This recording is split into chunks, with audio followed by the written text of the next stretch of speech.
Good morning, guys, and welcome to the podcast. I've got a fantastic guest for you coming out of South Carolina, Michael Bank, and he is the owner at Capital Karate. He's very active in the martial arts world, business owner, and connected through mutual connections through the Tony Robbins group.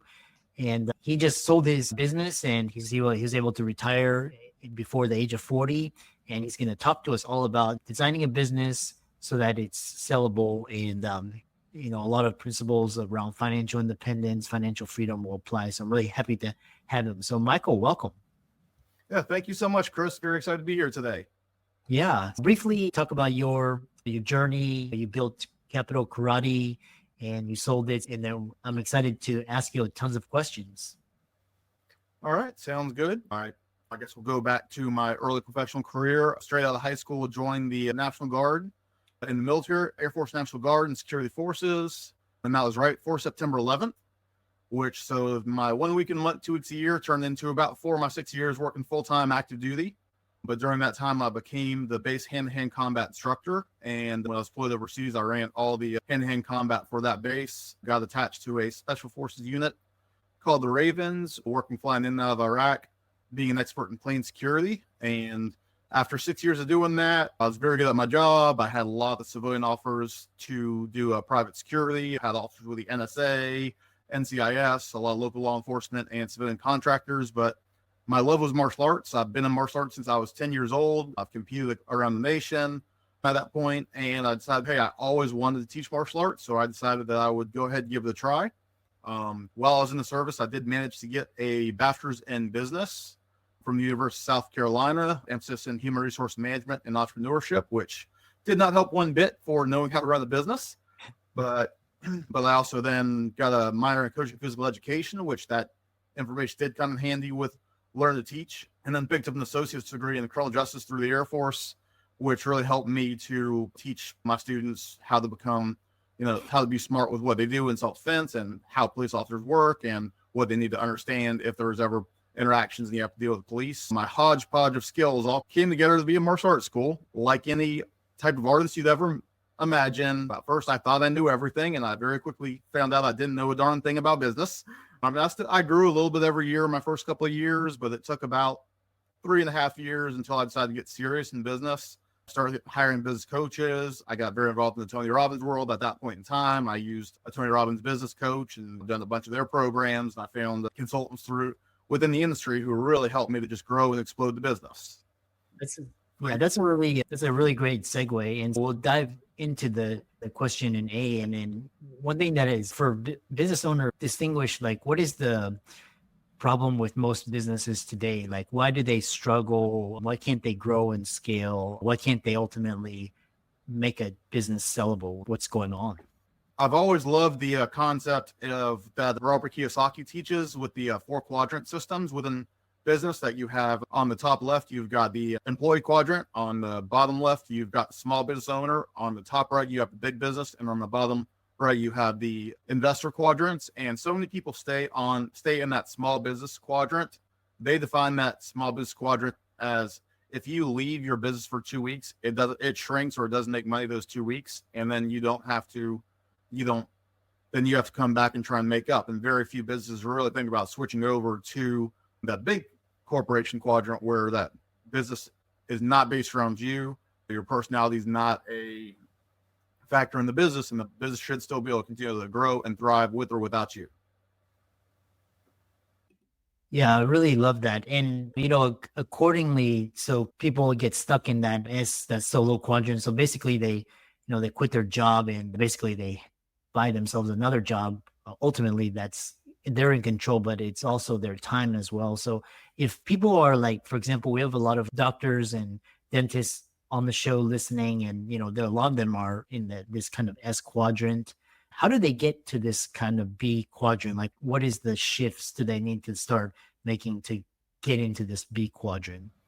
All right. Very excellent question. I actually, funny enough, taught a seminar for a group of chiropractors talking about this exact concept not long ago. It was actually upper cervical specialists, so some very specialized guys. We become a product of our results in life, and we live in a crazy world. anything can happen. And I always live working with, especially a lot of children and stuff. I always look at what's the what if, what bad can happen. What happens if that business is based around you and you get in a car accident? What happens if that business is based around you and you get injured? You have to deal with an illness, anything like that. If you start thinking about how can this business survive, start off with 1 day a week without me, and then being able to build it up more and more, then you're going to realize that you have to have these systems to run the business. So I was building out that concept for years, and I ended up being thrown into that sad situation of my wife got diagnosed with stage 4 breast cancer. And I went from, although I was pulling away from the business, I was still managing a lot. I was still in there every day, to the fact that I might not see my staff but once a week. We were doing clinical trials. She had to do chemo, radiation, all that kind of stuff, where we had to go out of town. We were going specialists up at Duke. And I realized that, hey, we had to design everything that it's going to run the exact way that I want it to run without me being there. So it just made me take every system we had and make it so detailed that it couldn't be messed up, but so simple within those details that anyone could do it. And there was not going to be a variation depending on which staff member was working with the parent, teaching the classes, that there would be a feeling of unity throughout the business. So, my challenge that I implore any kind of small business owner is, step one, get to the point where you can be away 1 day a week. Doesn't have to be the same day. It's not that you have to take every Monday off. Maybe take first Monday off, second Tuesday off, third Wednesday off, things like that. But figure out ways that the business is not completely wrapped around you. Really insightful. And so elaborating more, when you say systems, like what kind of give examples and like what categories that you can build systems around? All right. So yeah, there was about 70 or 80 systems that, we had to manage. So that's, as a business owner, your job is to figure out what systems there are and manage them. There's everything from the lead generation, of what kind of external marketing you're doing, what kind of internal marketing that you're doing, and make sure that's going to continue to happen without you having to be the key person to deal with every single aspect of it, to when you get the lead or you get the incoming call, exactly how it's going to be nurtured. So we set up massive amounts of automations, so that way it would catch anyone that fell through the cracks, as well as training your staff of the importance of a lead, the importance of getting back to that lead within 5 minutes, if possible. The stats go way, way down if it takes more than 5 minutes to get back to any kind of lead. The number of follow-ups, at the average, if you look at it, a lead that's followed up 7 times actually has a very high closing percentage. So making sure that your staff doesn't think that they're smarter than you and saying that, oh, we tried, they didn't call back, but make sure that they stay on it and they understand the true importance and value of the cost of the lead. I remember back 10 years ago when we were getting leads for $3-4 a piece, and my staff just didn't even understand how beautiful that was when we used to have to manually do everything. And now lead costs are starting to go significantly up. So you have to make sure that any staff member, any team member you have understands that this is the lifeblood of your business. This is how you get paid, is by us being able to get these people in. So then there's the phone procedures, automated flows, sending video text messages, pre-qualifying them before they come in a little bit, showing them what to expect when they come in, giving them an incredible wow experience, making them feel comfortable and that it was the right decision. Then the follow-up procedure to get them to ultimately become a client, and then later on build up the rapport to go to a higher level of coaching and training and going into a much longer level commitment. So that way you have a customer that's going to stay with you for many years versus just a few months. So then on the back end of that, there's retention systems, follow-up calls. We had 2 4-6 week systems that when somebody was with us, there was calls that we'd make at the 2-week mark, 4-week mark, and 6-week mark. One of the best explanations that really resonated with me in this concept was that there's massive studies about how in kindergarten, students who have a good experience in kindergarten tend to perform better academically through their entire career. So we think of our new clients as kindergartners, that we really have to take the time, hold their hand, get them indoctrinated into our system, our way of doing things, and seeing the value to be able to stay with us for a long term. There's, of course, everything from then on the back end, giving CRM. For martial arts, it was class plans. For any other business, it's just how the business is run. Make sure that there's standards, make sure there's benchmarks, make sure that there's ways to constantly check in on those standards, whether it be you personally or someone else checking in on every single benchmark within the business. That way that nobody's being dropped through the cracks, which is so easy as a business grows.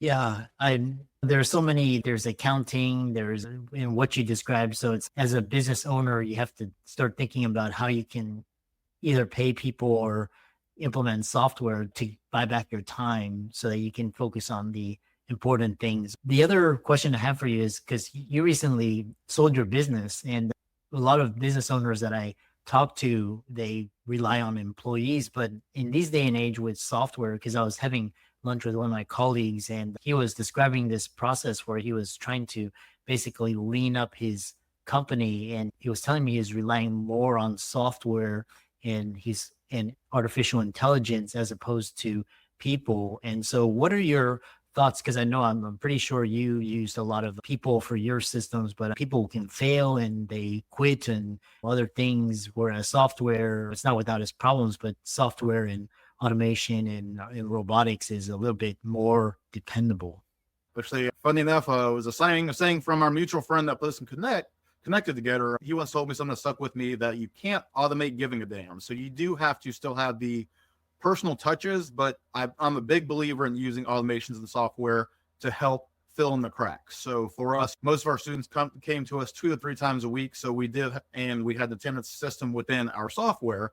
So we had an automatic text that would go out to any families that had not shown up in 8 days, just saying, hey, we missed you last week. When are we going to see you next in class? But we would, of course, within that software, we would also get a notification to then follow up with them 3 days later if we did not hear back from them or see them. And then, then everything else is just building a pattern that people can expect. For the martial arts is a very personality-based business, but there's a lot of things that can be expected at different points, as they moved into different classes. There'd be different level of curriculum. So we have uploaded curriculum that would help to augment any classes that they would meet. We like to have check-ins with every single family a couple times a year, just to sit down, talk with them, and encourage them to tell us what's going on in their lives, and that allowed us to catch issues ahead of time. And then we had a pretty cool one where every, I think, 17th class is something very random number, they would automatically be emailed a survey just saying, how was last night's class? And it was 1 to 5 stars, and it gave them a chance to give feedback, and they could either choose for it to be, they could either be anonymous or they could put their information out there. And then after that, if they did give 5 stars and gave great feedback, it would automatically redirect them to giving us a Google review, Facebook review, things like that. But if it was anything besides 5 stars, it would immediately send us an email letting us know what's going on. So that way we knew that, hey, something is making this family not happy. And you tend to see trends on stuff, and people go from very happy to start going down. And you do a couple private lessons, you work with the family, you find out what's going on, you start seeing go up. You can start seeing the trends over time when people are willing to give feedback. Really interesting. And so you described this process and systems, and I like how you used it to fill in the gaps. In every industry and every company and business is different. The other question I have for you is, because I've studied a lot of I've really made it a passion to really just be curious and study the uber successful, the kind of like the Michael. I'm fascinated with why Michael Jordan or Kobe or like Bill Gates or Steve Jobs are where they are at. And one of the thing is, for example, I look at like pro athletes or Olympic athletes. They're the best in the world at what they do. So bring home all these accolades. And then when they transition to a coaching role, they can struggle. And sometimes I've seen like some of the best coaches are like, they're not the best athletes, but they're coaching. And so also with business owners such as yourself, and you have a martial arts background. And so talk about this difference, dichotomy between the actual skill and the craft and the skill of being an entrepreneur and business owner, because people think, oh, you're an Olympic athlete or a professional athlete, you're going to have a successful business. But a lot of them struggle if they don't develop these skills. So talk about that. So I'll talk specifically within martial arts, but I've seen it within a lot of other industries as well. So a lot of my best students, a lot of the guys who won multiple world titles, traveled around the world, competed, made horrible instructors. These tended to be the people who were the very naturally gifted people, and they never really had to learn how to break it down. I had students who I'd have a technique that took me a year to get down well, and they could get down well in class. Most businesses try to take either those people and put them in charge, and they can't understand why people don't understand things. The other end of the extreme that we see in martial arts, and I'm sure it's everywhere else, is you take that person that's just been with you forever, that person that came in that was very socially awkward, that couldn't look people in the eye, and you got them to the point where they were halfway decent, that then all of a sudden you're like, oh, I'm going to put this guy in charge, when they're still socially awkward. It's not their nature. So I had an incredible aha moment many years ago when I had to fire an instructor for losing his temper in a sparring class. And I'm tossing and turning. It's 2 a.m. And I was like, what am I going to do? This was my main guy for running so many programs. I had some trips coming up that I really didn't want to cancel. So I got up, went to my office, pulled out pen and paper, went through my Facebook feed, went through my phone, and wrote down the names of every single person I could think of that could teach one karate class. That's all. If I could just get someone that I could teach to just cover one class. And what I realized was I wrote down a lot of people that were not martial artists. I wrote down people who were school teachers, people who were dancers, people who were gymnasts, but people who just understood how the human body worked. And I also noticed that the trend of those people that I wrote down was there were people who were good with children or good working with adults. And made me start realizing that, hey, I had to figure out a way to prioritize what's the most important. So I came up with a 3-tier strategy. Number one thing I'll look for is attitude. Number 2 thing I look for is conditioning, being in good shape. Then the number 3 thing I look for is their actual technique. So I look at that as the way I build my students as well as the way I build my staff. If I have someone that comes to me with a great attitude and is in good shape, I can teach them martial arts. I'm a martial arts instructor. I can teach them everything they need to know to be able to get out and teach classes and be successful. No problem, no stress whatsoever. But when I look at any other combination, if I look at someone with great conditioning, great technique, but a bad attitude, they're going to cost me clients. When I get someone with a great attitude and great technique, but they don't have the condition, they can't teach the 8 classes a day that we're teaching, then they're going to be constantly calling in sick. They're going to be letting me down. So as I looked at that, for anyone who I'm building up, attitude first. I hire 100% based on attitude.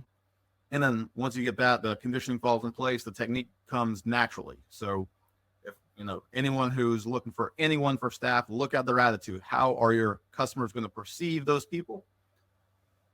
And if they have that, the heavy lifting's already done.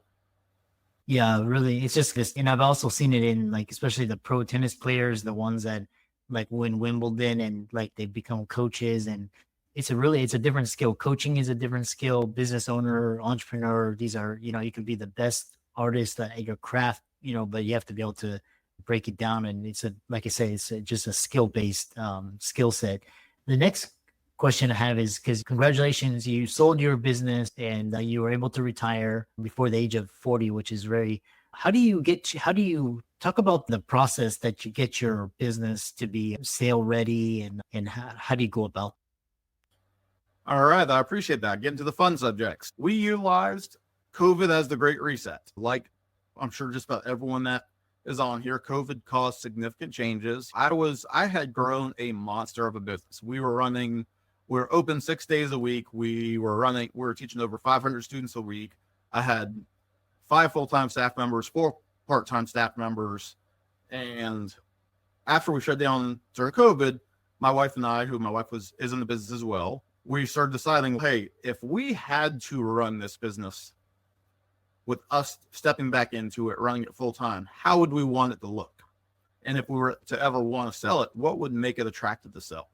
Most people don't want to buy a business where they're working 6 days a week, where they're constantly struggling. So we really broke everything down, reevaluated it to make the business something that we would want to run if we had to run it, or that somebody would be very interested in taking over and running to actually have quality of life. So I actually had somebody who was supposed to be buying a school from someone else, and that sale fell through. And he came to me for an opportunity shortly after we reopened from COVID, and I was a lot smaller staff. And I knew that he was somebody who had the desire to own a business. So we took our school from being open 6 days a week down to being open 4 days a week. We set up our business model that we completely closed 4 weeks a year. So that way people could have vacations. So we completely closed the week of July 4th, the week of Thanksgiving, Christmas, and New Year's. As we figured that those are the weeks that staff members would want off and the owner would want off.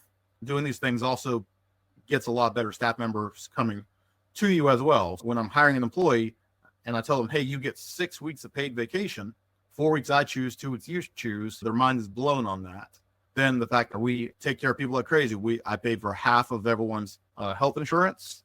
We had a retirement fund set up for our employees, had flexibility. We worked with them. I learned that staff always has 3 things that they care about. They care about their pay, they care about their schedule, and everyone has something personal to them that affects them, that they may want to be able to pick their kid up from school some days. They may want to be able to be a soccer coach. They have something that's going to be important to them. So as you find those things, you can get these clients that are going to be very loyal to you. Then next up for finding someone to buy it, ideally, especially in something like a martial arts school, the best person is going to be someone that the families are already familiar with and make it not a shock to them. Every school that I've seen sold to just someone completely outright, about a third of the students love the new guy, a third of them can't stand the new person and quit, a third of them are indifferent to it. But so what we did as my instructor was getting interested in buying school and we started having serious conversations about it, was we actually came up with a 9-month plan for him to take the school over. Over that 9-month period, every single month he took over a little bit more responsibilities. We got all the parents trained to go to him with every question.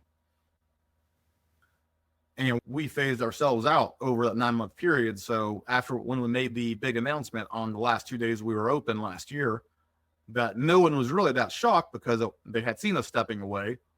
But when they came in the first next year, nothing was different. People tend to think, oh, we take over this, we want to come in and we want to change all these things immediately. Fortunately, because I have a good relationship with this employee, I've known him for 20 years. He's worked for me multiple times over the years. We talked and said, hey, don't change anything until you understand it. And I still check in with him every couple of days. I still go by the school because I still own the building as well. So I have vested interest in his success. But think about, for anyone who is wanting to sell their business, think about the type of person that's going to want to buy the business and things that they're going to want. The highest income is not the only factor. Think about the type of those of us that became entrepreneurs. The joke is that you work 16 hours a day to not work 8 hours a day for someone else. But the truth of the matter is that people who have that vision of entrepreneurship want to have the freedom to have a life, to be able to do a little bit of traveling, to make the money that they feel like they deserve, to be able to just get out and enjoy life. So create that vision for them. So whether it's a medical practice, even if it's just gets off a little early on Fridays, or if it's a dental practice being closed on Mondays, some way, or choosing what weeks of the year you want to close, making it into a phenomenal life for whoever's going to do it versus a life of grinding and hustle and that being the culture. I believe that you need to do that for a season, but if that's your lifelong goal, you're going to have a miserable life. I really loved how you described that process. And then, so talking about numbers, because I'm really interested. How do you come up with a valuation? Because I always hear the term multiple, and I hear the term EBITDA. And then, so for talk about the relationship between EBITDA, multiple, and how you get to a valuation. Yeah. So at the end of the day, there's all the different calculations, but you're going to sell it for what somebody's willing to pay. But you have to be able to figure out how to get that value of it. Most people who are young and looking to buy business, unless you're selling to a savvy investor, don't even know what those terms mean. But so what I did with my instructor who wanted to buy the school was I didn't really focus on that level of stuff, but now I did get together with an SBA loan officer. I made sure that everything within the parameters of selling the business would fall within their parameters. In case he needed a loan, fortunately, he had access to private financing, so he did not need it. But it's all about how you can explain to the person, this is what your life's going to look like. So what I did with him was I pulled all the expenses of the school, pull up everything over several months, and show them all the numbers laid out of, hey, here's how everything is. Here's how much I take. Here's how much my wife takes out. Hey, if we take a loan out for this amount, here's how much you pay for this loan. But you take my salary out, you take my wife's salary out. Hey, look, you're doing the exact same thing that you've been doing, just a little. You now have the ownership role, but you're now making $100,000 more a year. When you can show them that, the number doesn't matter as much as far as the mathematical calculations. I tried to keep everything in the 2 to 3x range for everything. But for me, I knew what my I win number was. And that's something that I love talking to business owners about is in martial arts, we're all about goal setting. We're about going after our goals, but very few business owners have said, hey, this is my exit number. This is my fire number. If you're into the financial independent retire early movement, I knew exactly where that number was. And at the end of the day, the amount that I ended up asking for was probably a little bit less than I could have gotten, but it got me to my fire number where I knew I never had to work a day in my life again. And I could live the life that I wanted to live. And it gave him less to argue about. So as we put everything together, I wanted to make it that his accountant would have zero complaints. His lawyers would have zero complaints. I set up everything to be as win as possible because I want to see the school still around 20 years from now. Yeah, really interesting. I like there's just so many different schools, but I know especially when people are valuing companies, they always look at these, but it's interesting. The same thing with real estate. It's like whatever people are willing to pay, but you also have to know like how much you're paying in property tax, how much cash flow is this property producing, and these numbers, and just like what are the comps, like what are similar things. Just wanted to pick your brain. If people wanted to find out more about you and connect with you and contact you, how would they do that? Easiest way to get a hold of me is on Facebook. It's Michael Bank, Bank. That's the easiest way to get a hold of me. Otherwise, I'm easy to find on Google as well. But yeah, I'm always happy to help. I enjoy talking business. I actually help coach some doctors. I help coach some attorneys that are just friends of mine that I've been helping them with their business model, their finances, helping them, several of them with their early retirement plans, figuring out where their number is, their lifestyle, helping some of them get out of debt.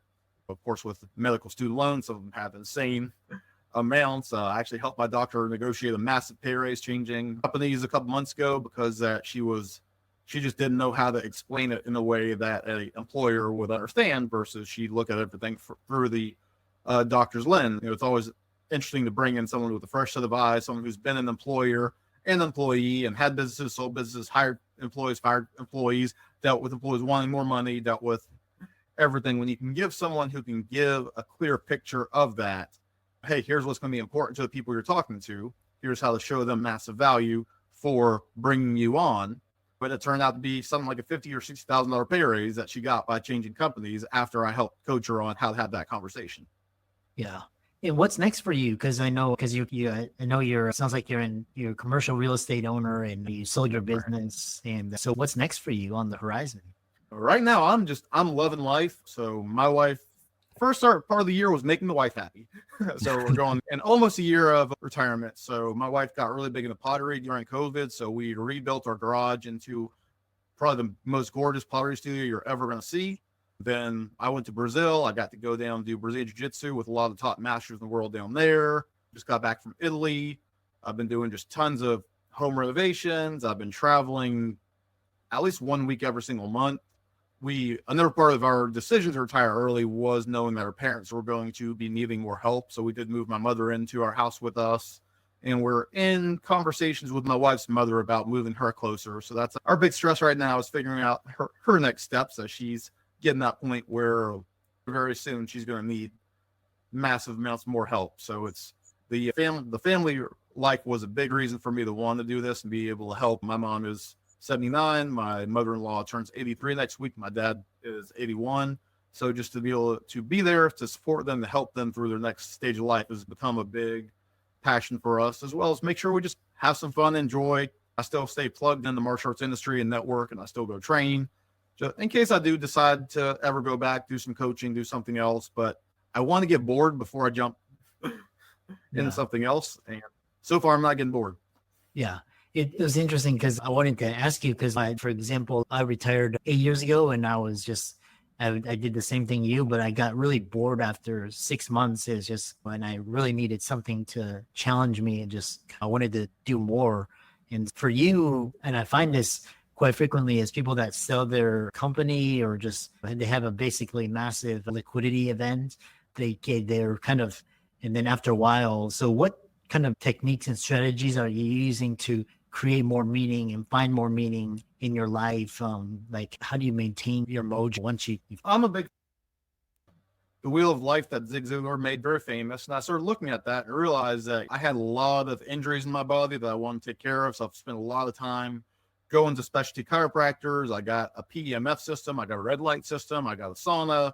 Been coming up with ideas because I realized that my physical health was the level that I was least happy with. Although I'm a high level martial artist, I can do all kinds of crazy athletic stuff. I still was never where I felt. But I love the concept of the wheel of life and figure out, hey, what areas of your life do you want to get more involved in? For me, in this past year, I've gotten a lot more involved in my physical health side of things. I've gotten really involved in the spirituality side and really starting to research more within religion, get a lot more active within the community, and been going to a lot more courses, trying to study. I felt like that while I was running the business, a lot of my family relationships did suffer a little bit because my focus was always on the business. So I'm trying to be able to reach out, be a better family member to the rest of my family, see them. So I'm just trying to fill those other levels of the wheel of life. When you look at it, there's the wheel for your career. I can say, hey, that wheel, that slice of the wheel is full. My finance, that's full. Most people still focus on what they're the highest on. I can pretty much forget about those two for now. And I'm just going to focus on all the other areas of my life that I want to improve. And I'm a big believer in constant improvement. I want to look at every single day, every week, every month. I want to get a little bit stronger. I want to find a better connection spiritually. I want better connections with my family, being able to do things, reestablishing friendships better because I worked evenings for most of my life. I'm still getting used to the concept that I can meet someone for dinner at night because that's just for 17 years of running a business, I pretty much never could. So I'm filling up my buckets with those. And I made a decision that, hey, I'm happy with my finance number. And I've got enough other projects that I can make my job whatever I want. So my job right now is my physical health, undoing some old military injuries, strengthening myself, strengthening my relationships. And when I get bored with that, when I get this full, I'll figure out something else. For now, that keeps me busy. Another follow-up question I have for you is, I know we have 4 minutes remaining in this idea, because what's interesting is you said this number that you said that you're comfortable at. Like, how do you arrive at that number? Because I know, like, for me, it's, I arrive at the number, but I'm like, yeah, I could have gone, if I continue, I can do more. And so how do you balance contentment with growth and wanting to do more? For me, it's your goal. So I took it to the extreme. I actually went and I ran the numbers that if I keep running my business the way I did till I was 70, I looked at it and I'd be worth like 50, 60, $70 million. But I'm like, what the heck am I going to do with 50, 60, $70 million at 70 years old? You start figuring out your lifestyle of what do you want to live? Where do you want to live? What do you want to look like? What's it going to cost? Make sure you have some inflation built in there. There's a couple books that did really help me out. One's a little bit older book, 7 years to 7 figures by Michael Masterson. It's about 20 years old. So a couple of the examples are outdated, but it's got one area that I've never seen another book where it talks about what your life would look like living off of a nest egg of $1 million, $2.5 million, 5.5, and $9.5 million, and understanding just, hey, what's this life going to look like? And then Die with Zero was also very instrumental in me of understanding that, hey, if you die with too much money left, you work too long. I'm a workaholic. I am a single focused person. I do not multitask well to save my life. So I realized that if I was still operating the business, it just took up so much mental space for me. But I looked at, hey, for me, travel's my passion. I want to travel on average 1 week a month, probably 2 or 3 big international trips every year. My house is paid off. My commercial real estate, which is now being leased by the person who bought the business from me, that's paid off in a couple of years too. So I looked at, hey, I've got a big pay raise when that gets paid off. And then I just looked at with no house payment, no commercial building payment. What do I want to do? Here's how much I want to spend on travel. And that is by far the biggest level. I'm not a fancy car guy. I still drive my 8-year-old Nissan Pathfinder. I'm going to drive it till the wheels fall off. Then I'll get something nicer. I took stock of what's important to me, and it's my health, it's travel, it's connections. And for me, there's not much expensive stuff that I'm really that into except for bourbon. I have gotten a lot more expensive on my taste there, but yeah, it's so interesting because I love hearing these stories, because basically you're at this point where it's just like you have freedom, you have choice. It's, do you want to make $100 million? Do you need that? Some people just, once you arrive at a number, it's just the number is the score, but it's not, it's just what you want to do. And yeah, I resonate. I operate my life as a very lean startup. I eliminate any waste and I keep it very efficient. And I would joke with my friends. I was driving a '04 Camry that I had in med school, even now, but I just kept breaking down. So I'm like, I got to get a new car. And then just interesting. And I really enjoyed this conversation, and congratulations, and keep up the great work. All right. I appreciate it. And yeah. And always, if you like the toys, you can lease them. So yeah, when I get bored, I'll lease something expensive, enjoy it for a week or two, but then go back. But I realize, hey, this just doesn't make me as happy as a trip to Italy or whatever. So I'd rather spend my money there. Excellent. Yeah. And I'm really happy to Alex for bringing us together. And I really enjoyed this conversation. All right. It's a pleasure to get a chance to finally meet you after chatting for a while. And we'll look forward to keeping in touch.